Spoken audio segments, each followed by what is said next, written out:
Hello, I'm Shelley Moselle, and welcome to Shell Shocked, the podcast. What if we knew then what we know now? How different would our lives be? What if we listened? Really listened to those who have gone before us, listened to their life lessons. Would that change our journey? I'm collecting interviews with some of the most life-traveled people I know who are here to share their what ifs. I invite you to learn their lessons with the hopes our stumbles are lessened. I share with you a collection of great teachers. If I knew then what I know now, your new journey begins right now. Daniela Labinoti is not your typical trial attorney. Her remarkable journey and qualifications set her apart in the legal landscape of Texas and New Mexico. Born and raised in Albania, Daniela's life changed forever in 1997 when she escaped civil war as a young girl. Today, she is one of the most respected employment and personal attorney lawyers in our region. Her own experiences of resilience and overcoming adversity shape her approach to law, empowering her to help clients navigate their own legal challenges. Known as a lawyer with a heart and a warrior of justice, Daniela brings fierce dedication and a compassionate touch to her work. Make no mistake, behind her empathy is a seasoned, tenacious litigator prepared to fight for her clients. Her journey from where she started to where she is now is truly inspiring. If she knew then what she knows now. So welcome to the podcast. Thank you for having me. First of all, it's 5 o'clock somewhere. So cheers. Cheers. I know you normally don't drink this early, but you know what? It's 5 o'clock for me, so I'm going to. Cheers. Thank you for having me. So excited to have you here. We get our hair done at the same place. I'm not sure that our hairdresser would be really excited about that today. It's so windy outside. I just blew in. Yes. But I remember watching you. Of course, I've known about you forever. You've been in the magazine. And I remember watching you the other day and you started talking. I'm like, I have to have that woman on my podcast. And then I learned your story, which is absolutely amazing. Thank you. So I'd like to talk about where you are today. And then we're going to go back to actually where you came from and how interesting that would be. So tell me about your law practice today. And you have 20-something people work for you. Help me with that. So we have, my practice has been around since February of 2010 when I decided to leave Sharon Gate and open my own law firm. And it was pretty scary at the time, and I never thought where I would get here. But right now we have around 28 employees. Huh. We are 4 attorneys. I am the managing attorney.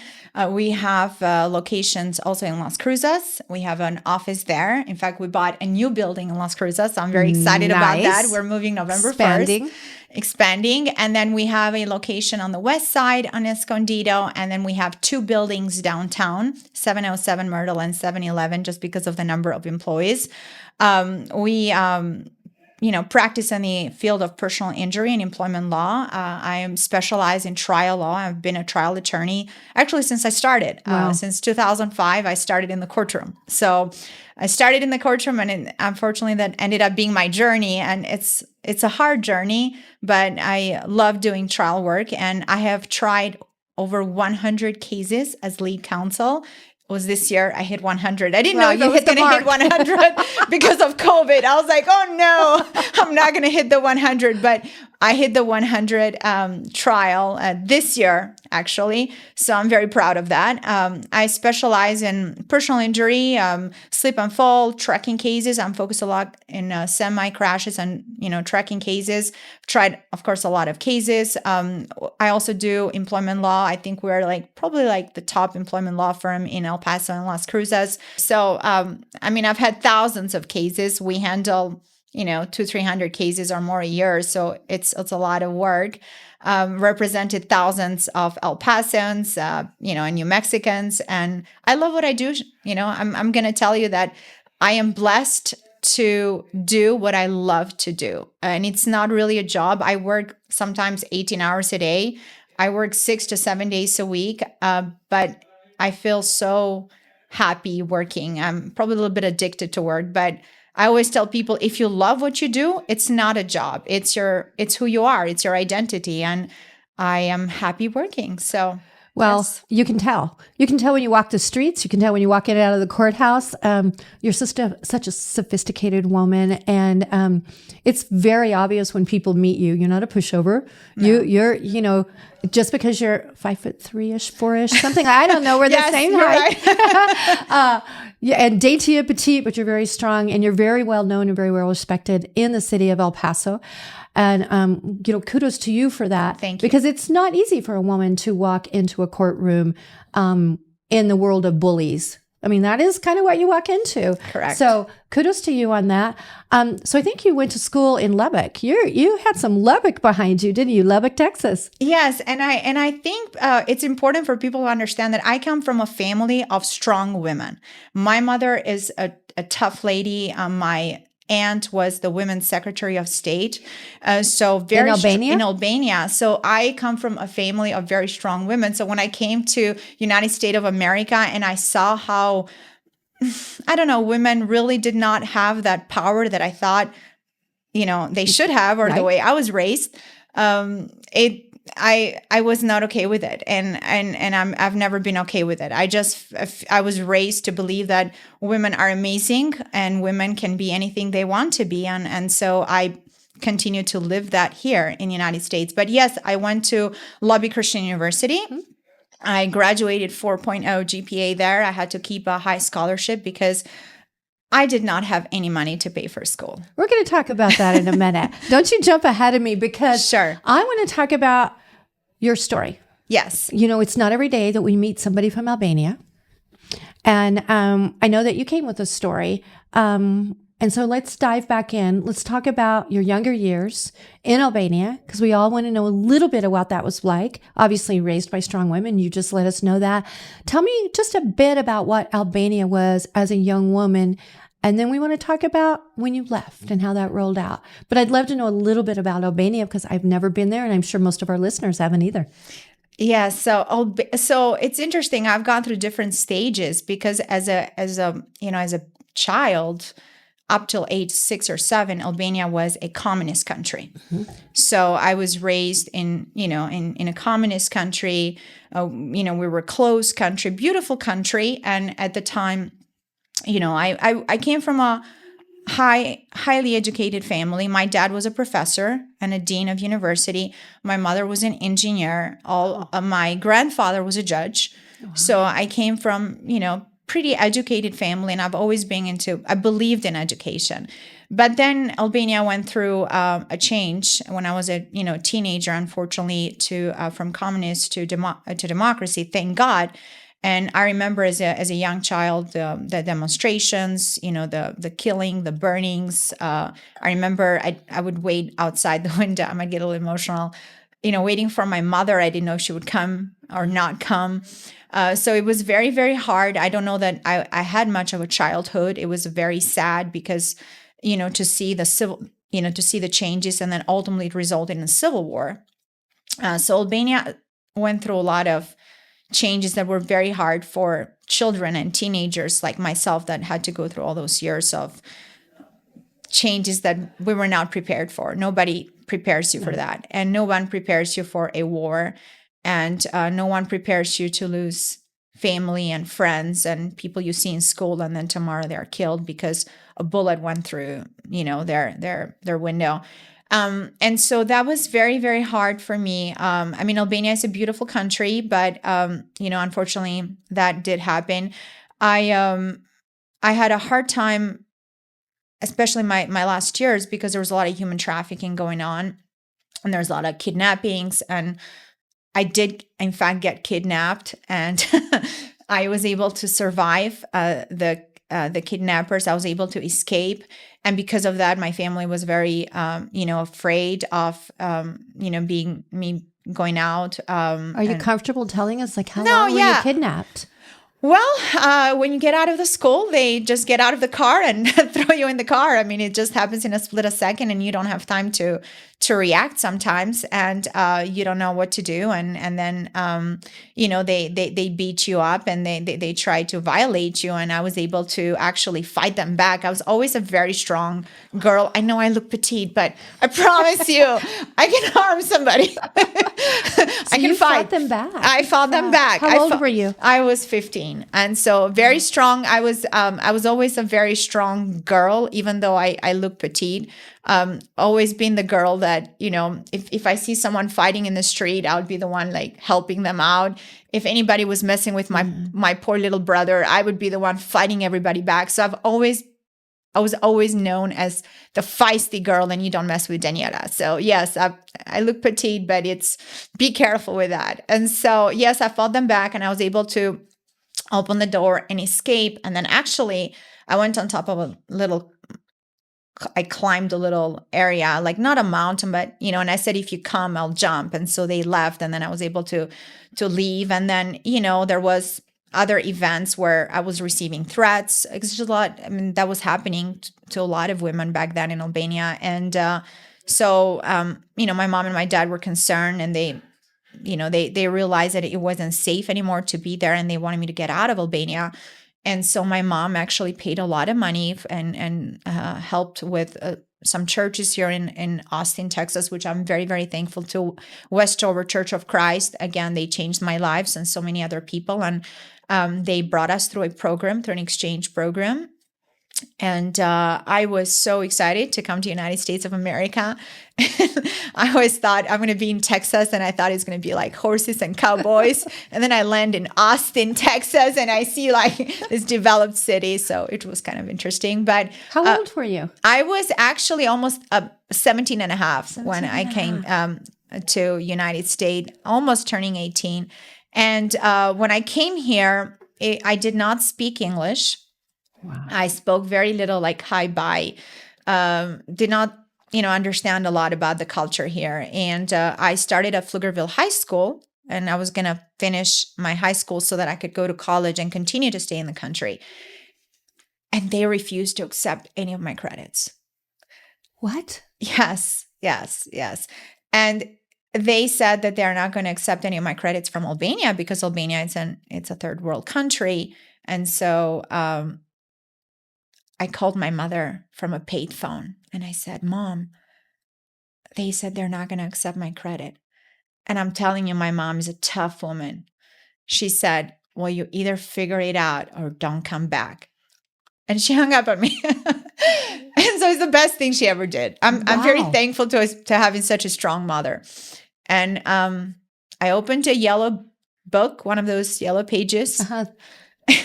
I know some people probably don't know what that is. Well, yeah, the younger generation have no idea what a yellow pages are. And I saw Texas Board of Education, a phone number. And I was like, okay, let me call them.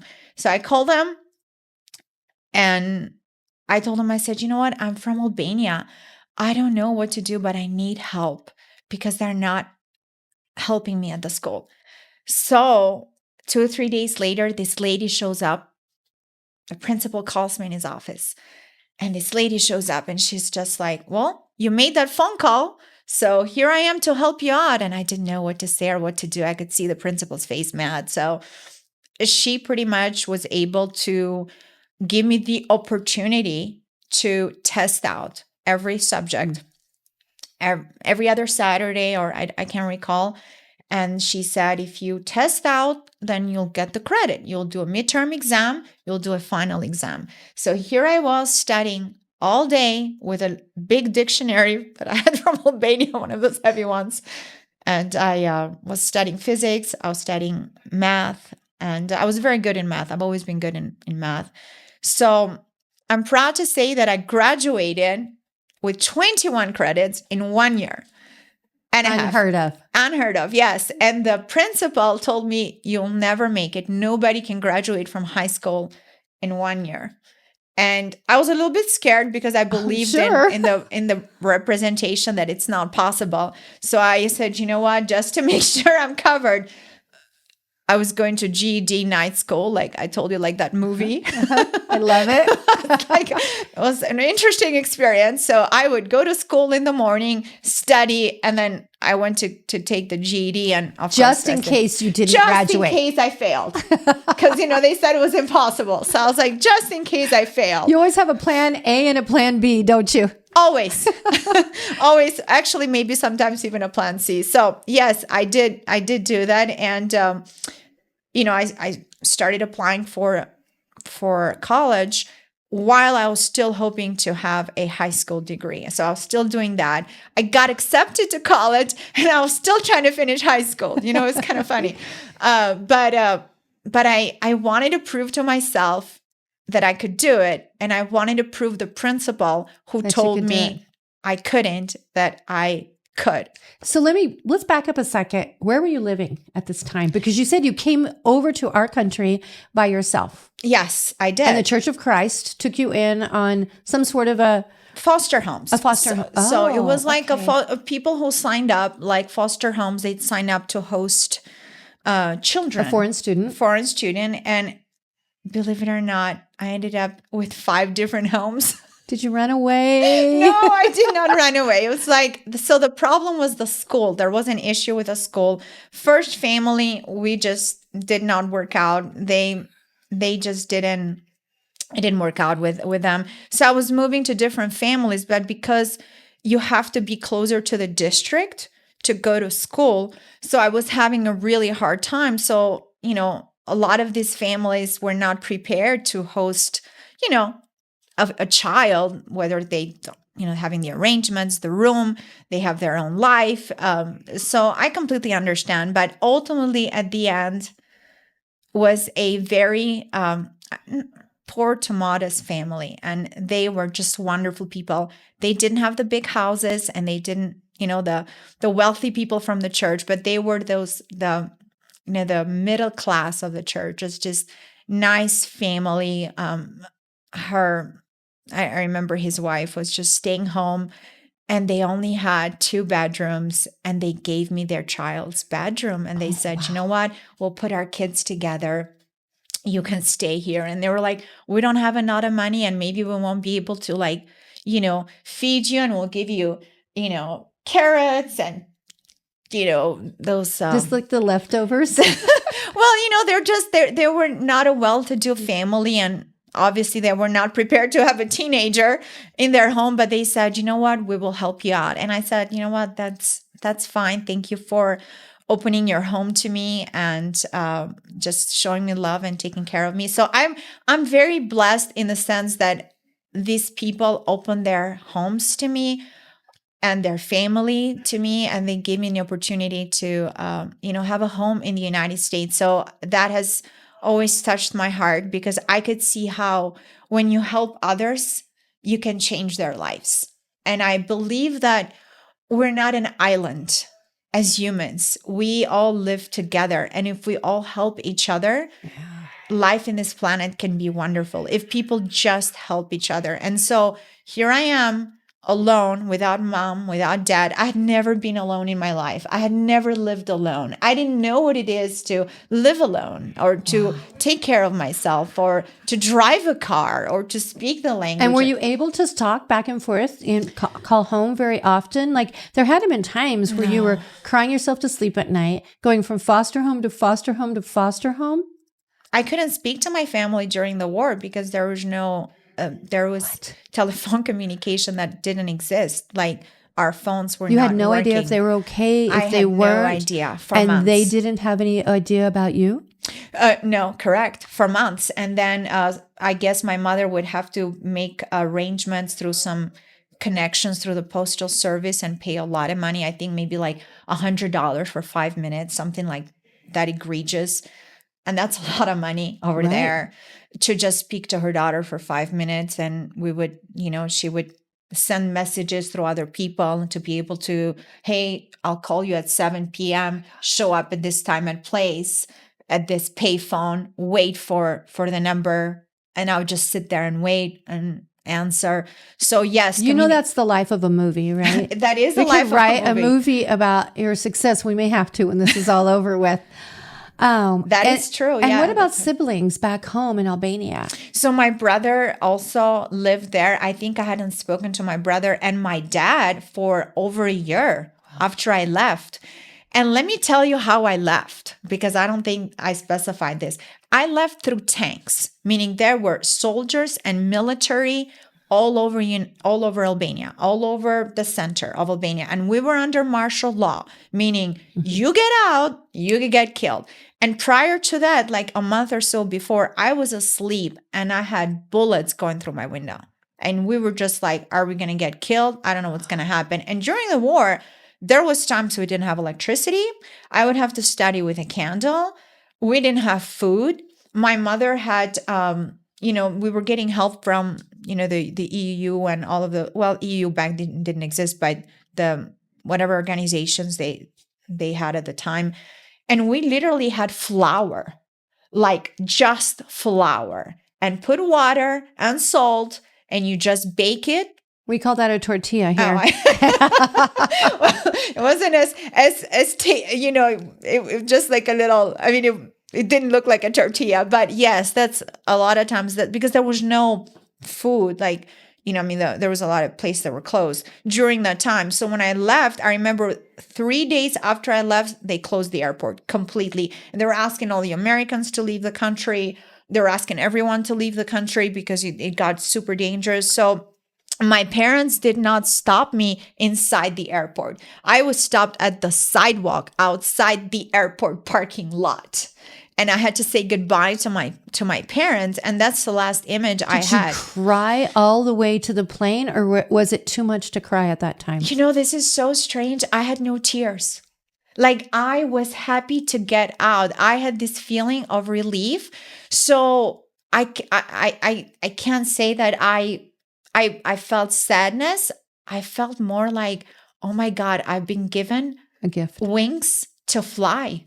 And so instead of feeling sad, I was feeling excited. Feeling excited. I'm like, I'm having another chance, and I've been given a new opportunity. So I was ready to fly. So in Albania, when people talked about the United States, were we this huge, big, amazing country, excited to go to this country? Of course, you hear those things that people think so highly of us. So this was huge for you. Oh my goodness. There is people who were like, I'm sure envied me because they were like, oh my God, she's going to United States of America. So yes, all my friends, cousins, even my brother, they were so like excited for me, and they were like, oh my God, you're lucky. I felt lucky because yes, we always thought of America as the best country in the world. It's just so good to hear. Yeah, the greatest thing ever. And so, of course, like I was feeling like, my goodness, I am lucky. I am going to United States of America, the best country in the world. And so, yes, absolutely. I felt super, super excited, super lucky. And I was happy to also leave, the situation that I was in. The war. Yes. From the time you left to the time you saw your parents again, how long was that? So I went back in, I think, 2 years. 2 years later? 2 years later. I saw my family 2 years later. Was that scary to go back? Knowing that you'd been kidnapped and you left the war zone? To that going back. So I did not have a visa to go back to United States and to Albania. So they messed up my documents. So I got arrested in Italy as I was heading back to Albania because they were trying to figure out the document. So they literally arrested me in Italy. But again, I'm a very strong person. They put me in a little cell there and I got so mad. I was like, listen, I need you to call the prime minister right now. You guys are wrong. I am an American student. I live in the United States of America. I'll look at my documents. And the carabinieri, the big Italian, fed with, he was just like eating a peach. He said, do you want a peach? I said, I don't want a peach. I need to get out of here. He's like, I'm not going to call the prime minister because, the only times we've done that one was someone was delivering. I said, I don't care. This is worse. You are holding me and you're wrong. So call him. So guess what? They did. They did. And guess what? I got out of there and they had an officer trying to accompany to the airport, but it didn't end there. So as I was leaving to go to the to the hotel, which was by the airport because I was going to catch the next flight to go see my parents in Albania, the carabinieri said, you know what, I'm gonna go back because I left the chief alone. Like, I can't leave. I left the station alone. Like, I can't take you all the way to the hotel. And he said, just go straight. This is in Italy, Rome. Go straight ahead. When the doors open, you'll see the hotel, like a little bit further. And I said, okay. So he left, but always the vigilant, yes, I come from a country where I've seen war, when I've seen a lot of bad things. So I've always been, vigilant about my surroundings. I had this bad feeling like something is about to happen. So I turned my head, like I'm looking. There's no one at the airport because now by the time they called the prime minister, by the time they got the paperwork in order, it was 1 a.m. It was now. Oh, it's dark. It's middle of the night. Middle of the night. So there's nothing, right? So I see 2 men are following me. And the moment they saw me, that they realized that I saw them, they started to run after me. And they were running, I was running. They were running, I was running. And this is like a movie when you're now thinking you're dead. Yeah. And you're thinking you're running for your life. You're running for your life. And like my sandal also went off. I was like, I don't care. Leaving your sandal? I'm like, I'm going to fight. I said, I'm going to fight. They will kill me. I know it's going to be it for real. And so I'm looking at the elevator here on my right. And I saw an elevator and I was like, I don't know where this elevator takes you. Doesn't matter. It doesn't matter. I'm going to get in the elevator. So I got in the elevator, but then the door wasn't closing. Like you're pressing the button and the door is not closing. I'm like, oh my God, they're going to catch me inside the elevator. So that moment, it's always like, it has never gone away. I think I have a little, it's trauma from that moment. So finally the elevator closes. And then I don't know where he's taking me, because I had no idea. It looks like an airport elevator. I didn't know where it was, second floor, wherever. So finally I get out and I see like we're outside, and it was taking you to the hotel. But I didn't know. So I go to the hotel. Somebody was leading your pathway. You know that. Somebody was helping you out there. It's so scary. Like I know it feels like, I mean, now that I can talk about it, I can laugh about it and smile, because I'm like, how did I get away from that? But back then I was, shaking my heart, I had tears. And so somebody tried to help me and I was like, no, I don't want help. I just want to go to my room. I just need a room. And so I got there. And so I thought I got in the room and I thought it was over. But see, that's the life over there. It's like I over there, I just did not have that good experience. So I turn on the shower and then I hear a knock on the door. And then I am like, who is it? And I say it in Italian because I speak Italian very well. No answer. And then I look at the peephole there and it's covered. Somebody covered it. Oh, no. And I'm like, I'm not opening the door.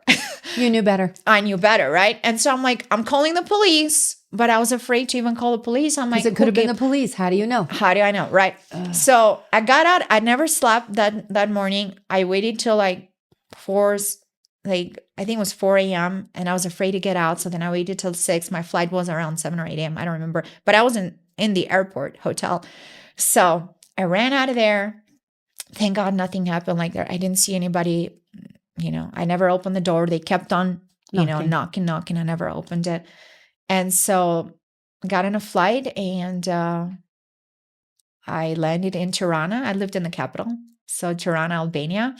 And then I remember getting out and my parents were, like I could see my mom and my dad and my brother so excited to the side. You had to cry then.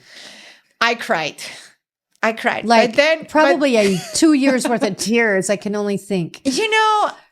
I have never been that kind of person who cries a lot, I just kind of keep things, to some degree inside, but I did cry to see my mom and my dad, especially my dad. I was a daddy's little girl and I missed my dad so much and I missed his love, and I was happy to see my brother and all my cousins were there. Everybody was so excited, for me to be there. And Albania was no longer in the war. So, a lot of things had changed, but I felt like a complete stranger. And then I had gained weight. So my mom is like, what's wrong with you?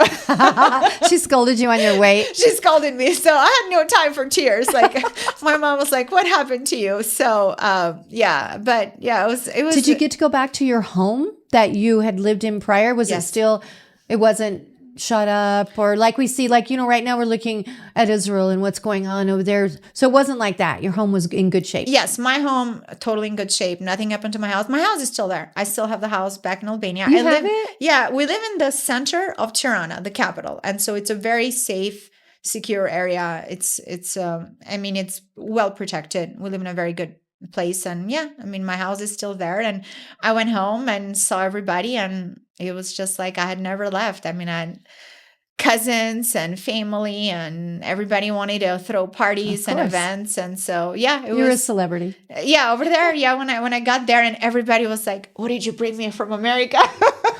Well, I left the suitcase back when the guys were chasing me with my flip flop or my sandal. That's right. Yes, no, but everyone thought I was like, "Oh my God, she's coming from America." Yeah, I'm telling you, like, people in Albania have this image of, the dreamland, like the dream life in Albania. I mean, in America, and that's not the case. But that's the image. That's the image, and so yeah, that's the story. And then it's interesting, but my dad won the green card lottery, so my parents moved 1 year after that to United States of America, and actually, my parents and my brother became citizens before I became a citizen. No way.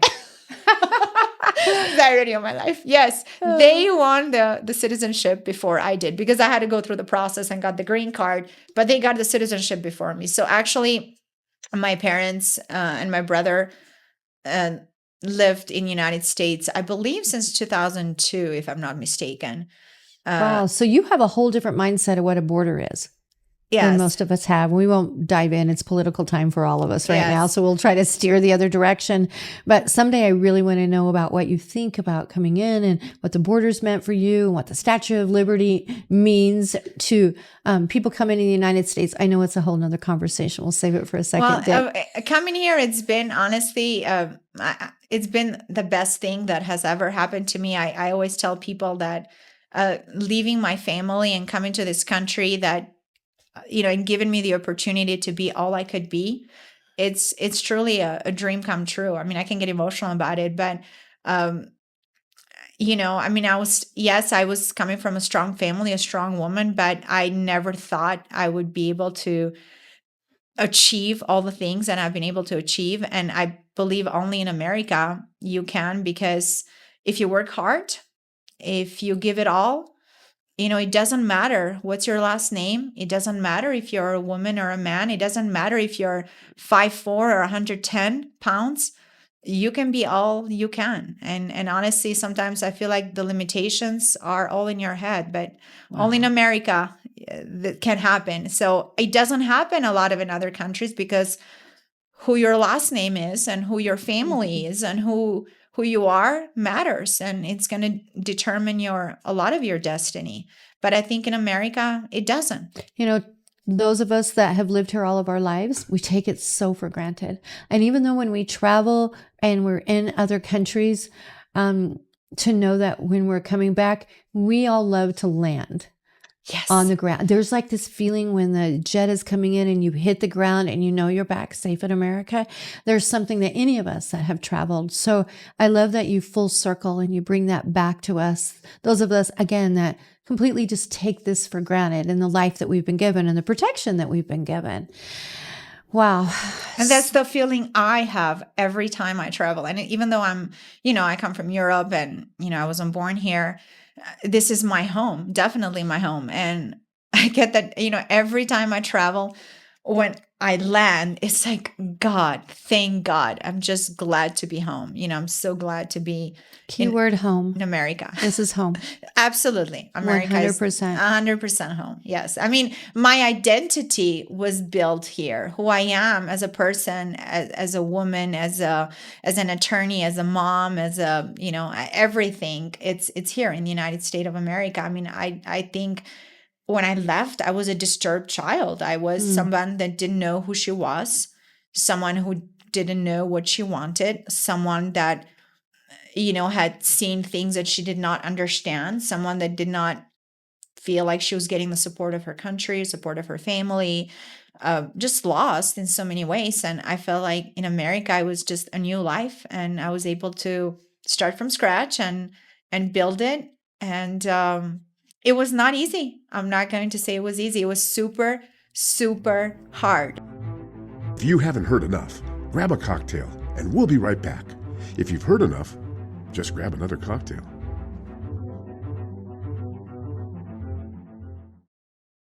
Shell Shocked is available courtesy of Chateau Trois Colline Nissa, a Lebanese Sauvignon Blanc, available at El Paso local Total Wine locations, and by City Magazine, El Paso's only monthly lifestyle magazine celebrating all the good things going on in the city. Learn more at thecitymagazineelp.com. If you heart Shell Shocked, keep listening. You're living with other people. Yes, that was hard. And you're living with a family, your final family, who didn't have a lot of extra income. Correct. So you had to go to school, learn English, and I'm assuming you had to work. Yes, clean tables. I had to do that, and we had to get like even a small little, what is it, a permit to work so many hours a week. Yes. And I was babysitting. I was even sometimes babysit with the families in the church. We were also involved with with women who were, did a lot of retreat with my church. And so I was very much involved in the church. I did a lot of activities with the church. And then I was pretty much working as a waitress. When I went to university, they helped me out to, get like a permit visa. University was amazing. People were amazing to me. I had always Texas is big. Come on, we love our Texas. Yes, and you know what? I had a prayer. I always had this prayer, and I used to say, God, may you open people's heart so they can love me, and through their heart, may I see your love. Because I mean, the only way God could love me is by opening all these people's hearts about me, right? And so that was my prayer every morning to God. And I definitely, I believe that God opened a lot of people's homes and a lot of people's hearts. So I got a lot of help. And so the people in the university were very helpful to me, and they got this work permit. And so I was working in a restaurant as a waitress, and trying to keep a 4.0 GPA. Throughout the years, I also worked at an accounting firm as a runner while I worked as a waitress. And then I worked for International Business College teaching as a teacher. So there were period of times where I had 3 jobs. Okay, wait a minute. At the same time. We all know in Albania and the United States, the same hours of a day. And how would you fit 3 jobs and a 4.0? How did you fit that in a day? Well, it was so hard because, I mean, a lot of these jobs were part-time, right?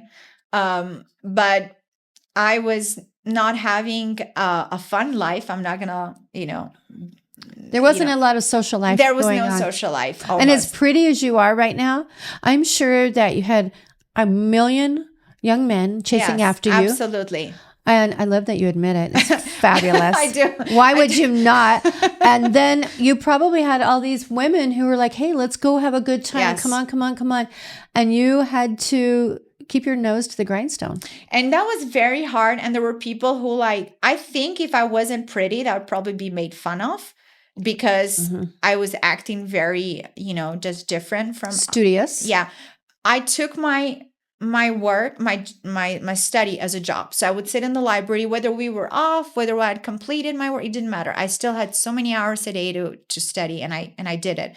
I remember I was living with a roommate, and she had friends over in the middle of the night, and I would because I was working, so I would come in at 10 p.m. and I would sit outside, sit in the carpet and study biology, and I would study till like 2 a.m. So I slept very, very little, or I would go to IHOP. And we would study till 3 or 4 a.m. IHOP. Shout out to IHOP. Yes, IHOP was my place. Everybody knew me at IHOP. Everybody knew me at Barnes and Nobles. And so I would, they give you a free coffee. Well, the big cup of, the big, it's a cheaper coffee, but yeah, you get the coffee. So I get the coffee, and then I would study there with friends, or I would always go to IHOP. So I was working long, late, well, I was studying late hours because I had to work. And so that's what happened. As far as the boyfriend, I had a boyfriend my first year of college. It was so sad. And then I ended up getting a B in one of my exams. Oh, unacceptable. Unacceptable. So that was the reason I broke up. And so I remember he was crying, and I was like, I remember like being like in the dorms, and I said, I'm sorry. The only reason I'm breaking up with you was because I got a B. So is this boy still out there? Do you keep in contact with him? Do you know anything about him? No, I don't. We almost need to say his name so we can find him and say, I'm so sorry. Steve what? His name was Steven, but I don't know his last name. Oh, you knew him well, did you? Well, it's been many years. You left him heartbroken because you got to be in school. Because I got to be in school. And then after that, I did not date for, I think, till my last year of college. So I refused to date. I refused to go out. Because of Steven's broken heart? Because and the B. That was the only B. So I graduated 4.0 and I had to keep the GPA. So I could not accept having a B. But yeah, I mean, so I did not have a good, social life, or I didn't have a lot of fun. So I really feel like I need to introduce you to my granddaughter because she's almost 13. And yeah, she needs to learn this B thing and no boyfriend thing and the importance of that. Darn, I wish I had her here today. The only way for me to survive and the only way for me to get out of my poverty, at that point, I was poor. Didn't have a home, didn't have a car. I relied on other people to give me rides to my jobs. I didn't even have a car with all these jobs. And so I was relying on a lot of people to help me out. And I'd give them like notes for my studies so they can give me a ride, or I would wait as a waitress till the restaurant closes at 10. So then they could get me back to the dorms. And if I'd finished my shift, I would study there in the restaurant because I didn't have a car. And so when I went back to Austin for summer, I remember walking to the restaurant in the middle of July. And by the time I got to the restaurant, I was just like drenched, and it was so definitely I was poor at this point. I had no money, and the money I made was trying to save for books and, for the dorm. And so I realized that the only way for me to get out of the poverty and to the situation I was in was education. And so I was not going to lose the chance and the opportunity I had to be first in this country, which was a blessing. Second, I was enrolled in college and I had a full scholarship, full ride. Of course, I had to keep the grade for that. And it's like, you know what? This is a temporary sacrifice. It's a temporary sacrifice. You knew that at a very young age. Call it an epiphany, or maybe because I was so deep in the sense of the poverty and the situation of not having your parents, not having people that you can rely on, because they can change their mind tomorrow and say, goodbye. We don't want you here. Goodbye. So where am I going to be, in the street?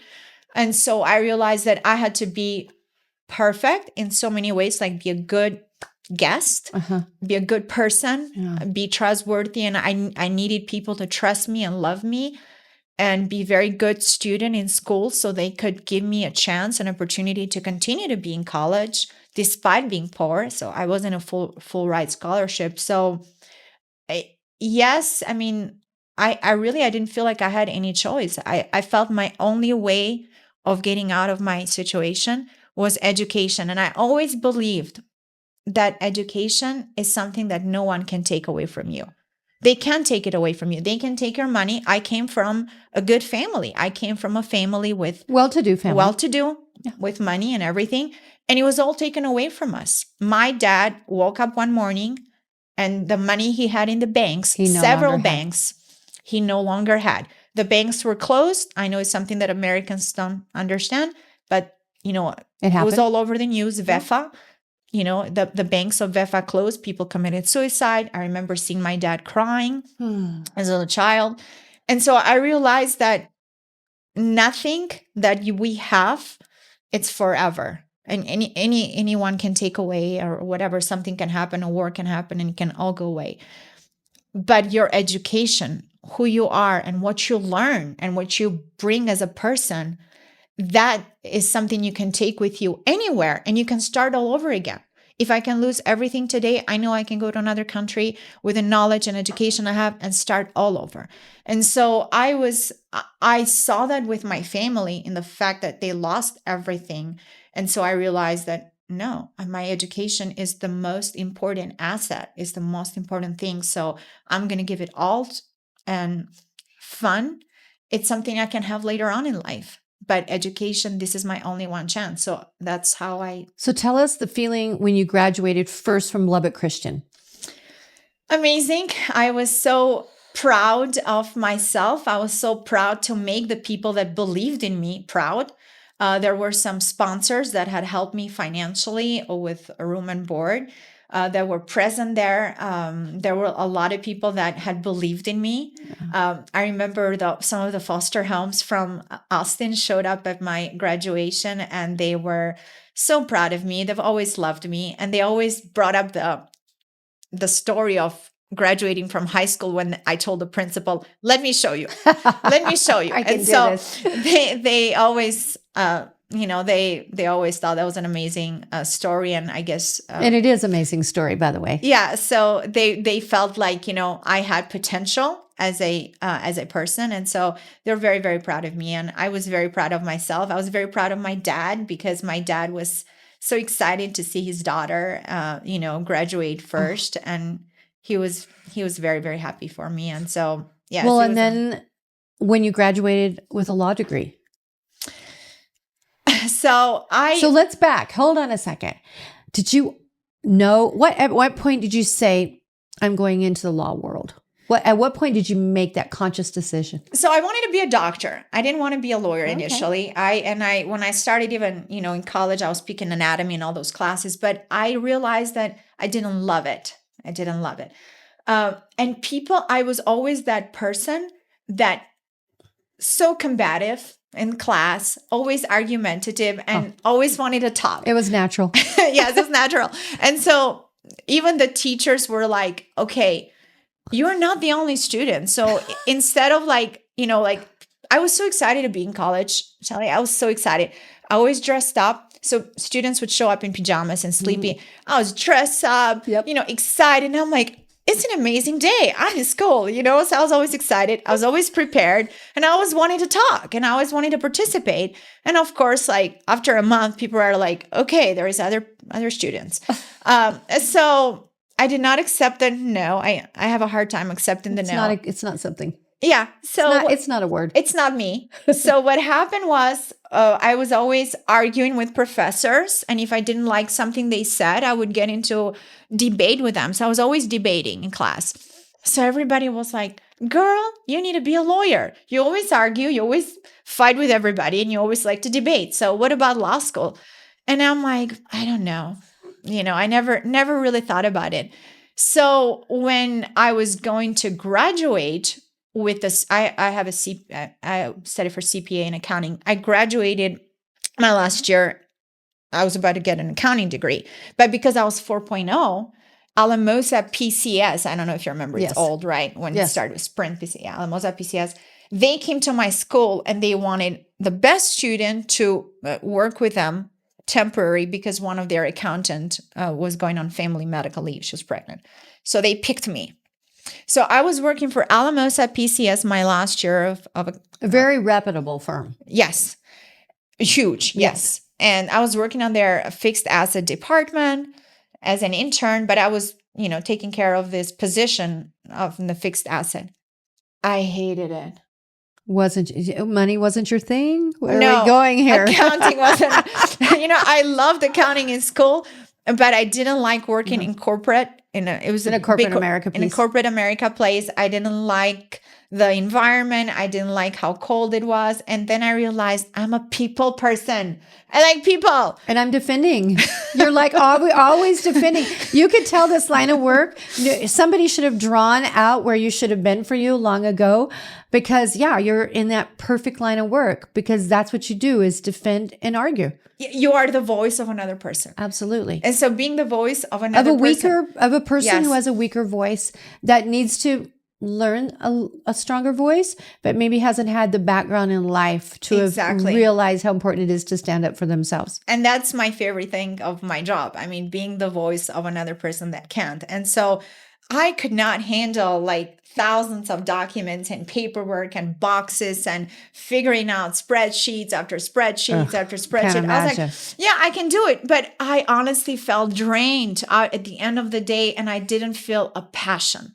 And I've always been this person that has to have a heart and a passion for what she does. I'm all passion. Definitely call me with a heart. I put my heart in everything I do, and I didn't feel my heart beating when I went to work. I didn't feel that passion. When was the moment that you said, I know what I need to do? I know what my life calling is. I know where I'm supposed to be. Like all of this fighting that you did to survive, the survival fighting all came to a tunnel where you're like, I know what I'm going to be. I'm going to know what I'm going to do when I grow up.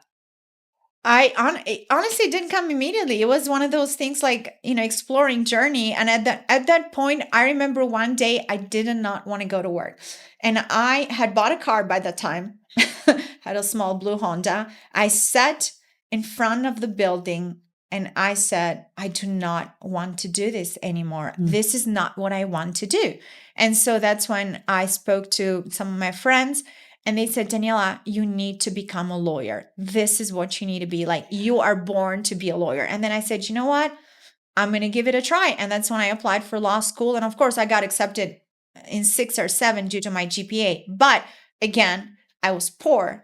So when I got Pepperdine, tuition of $60,000 a year, I was like, okay, oops, that's a lot of money. Can't afford Pepperdine, but yes, I wanted to go to Pepperdine. That was my dream, law school, and I didn't, I couldn't afford it, and so Texas Tech gave me a scholarship, and Texas Tech literally was the cheapest. So my decision about where to go had everything to do about The finances. Of course it did. And what could I afford? Well, a reputable place to graduate, by the way. Yes, it's an awesome school. I am thankful and honored to be there. I didn't even at the time know that Mark Lanier was, graduated from that school. He actually came to our school. He used to speak to the students. I had an opportunity to meet Mark Lanier.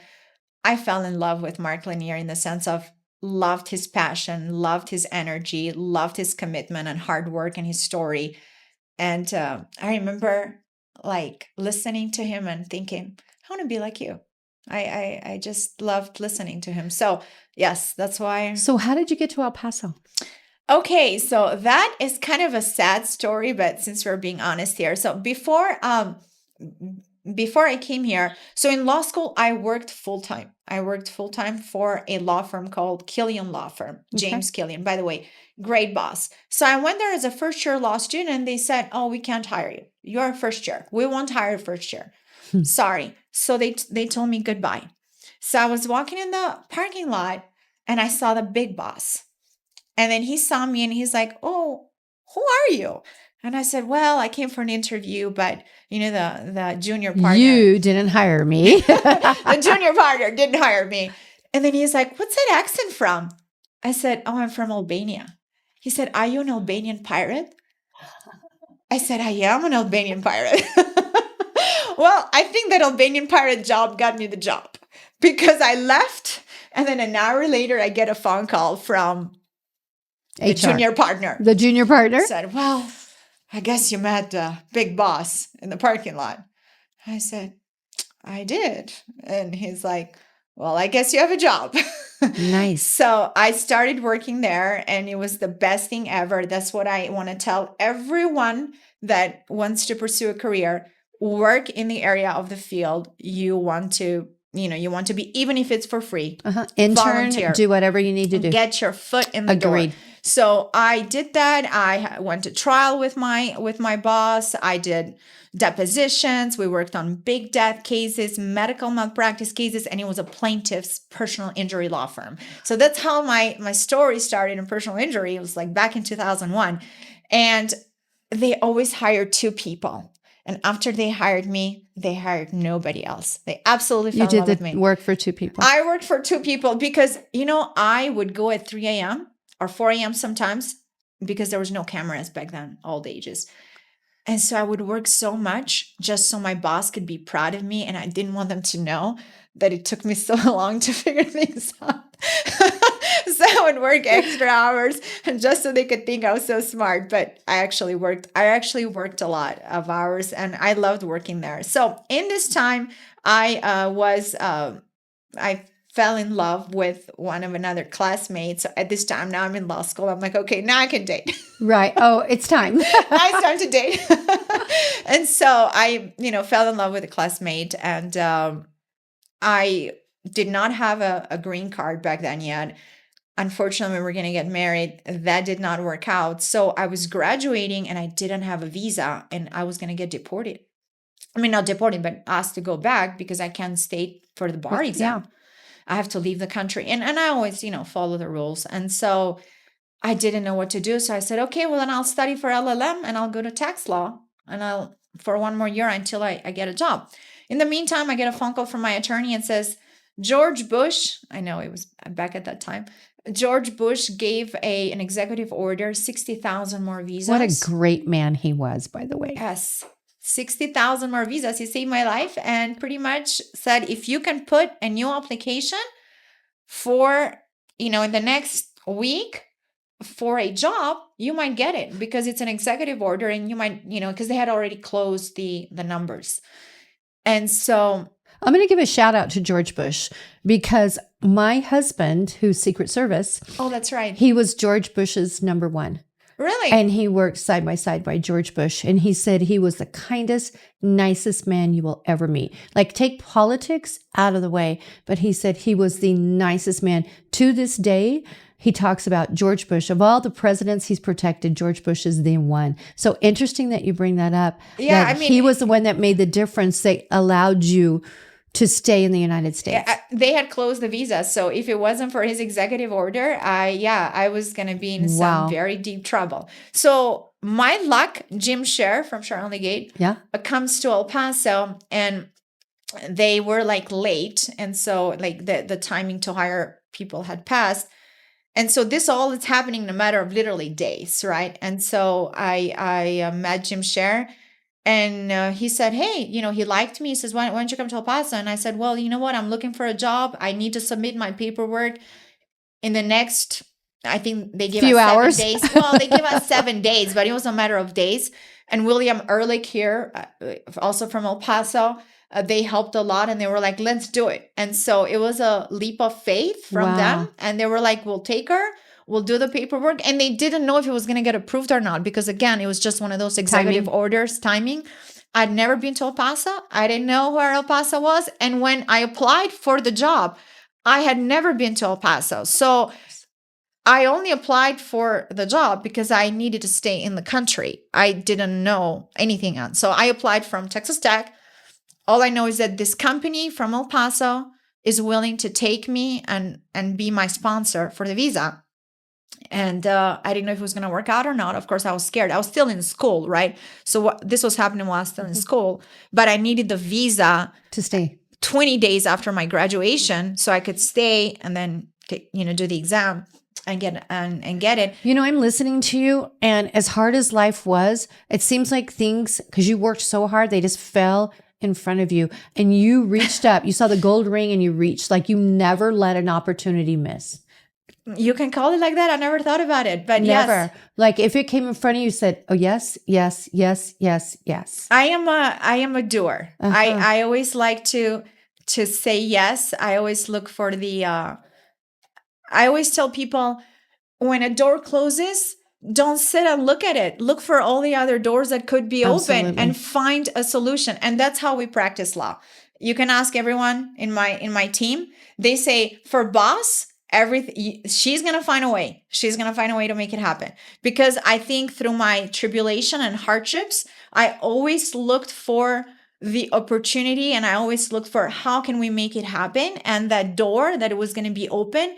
And I never focused on the doors that were closed for me, because there were many closed doors, but that wasn't my journey. You were looking for the open door. I was looking for the open door and that little opportunity that I can just fit in. And so I got in, and I got the visa, which was a miracle.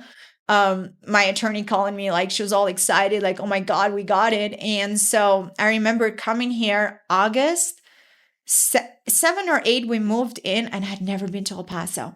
And I remember the first time I asked for direction, they spoke to me in Spanish. And I'm like, God, really? It took me all these years to learn English. So now I have to learn Spanish too, which by the way, I've learned it. But it was, I was like, God, you're really playing one in me, right? This is not. You speak 4 languages. Yes, I do. Well, in Europe, people speak, different languages. So I studied German, Italian, of course, and then Albanian, and then, English, Spanish. English and Spanish, yes. Oh, So there's yes. 5. Well, I can say that German, I have forgotten it all because I haven't really, practiced for a while. But yeah, so I came here. It was definitely in the beginning a culture shock. I'm not, going to undermine it. And then all I remember, we moved in and August 15 was my first day. August 15, 2005 was my first day to share and litigate. And you know why I remember? Because it was my birthday. Oh. And they had a big birthday party. And then Jim Scher said, I'll see you tomorrow at work, Saturday. I was like, oh, Saturday. Wow. Saturday work. Oh, and not only Saturday and Sunday, because we were trying a case on. And you were preparing for a case. We were preparing for a death case against Carlos Rincon. I remember as if it was yesterday.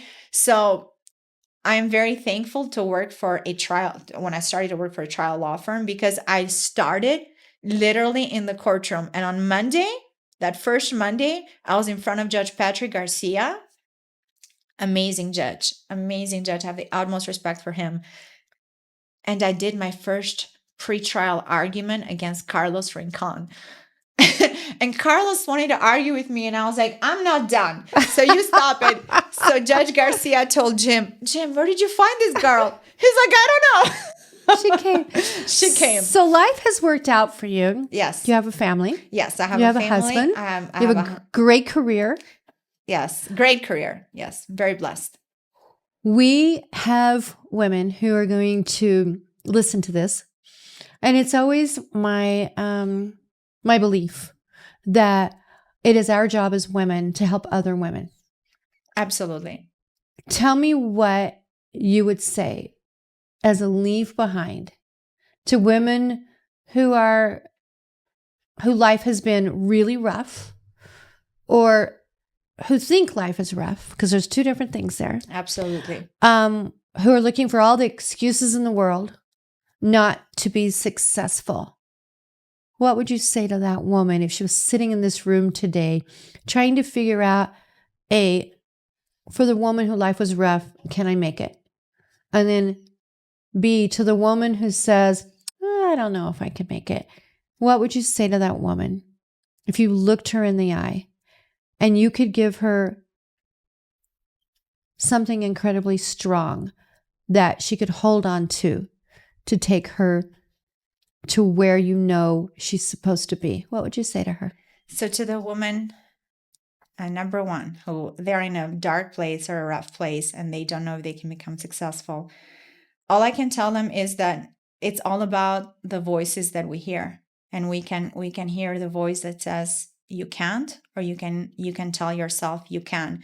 And I believe that the biggest cheerleader, it has to be you. You have to be the biggest cheerleader in your life. Wow. Not your parents, not your friends, not your community. You have to be the biggest cheerleader. You have to believe that you owe that duty to yourself as a person, because God has given you one life. There is no do-over. You can come back. There's no second chances. This is the one chance you have. So be your biggest cheerleader. Read books to inspire you. Take the time to develop yourself. And I believe that we attract success by the person we become. Wow. We don't chase success. You can buy success. Maybe you're lucky, but I don't believe in luck. I believe that you attract success by the person you become. So you become that person that one day success will come to you. Good things will come to you because you are that person that you have become, that now things come to you your way, whether it is through education, whether through making the decision to get out of a bad situation, because you know that it's keeping you in a dark place. Right. and you just have to be your biggest cheerleader. I honestly had little posters in my mirror all the time. And I used to have posters in my calendar, in my books. Always used to tell myself, when others sleep, you study. When others doubt, you believe.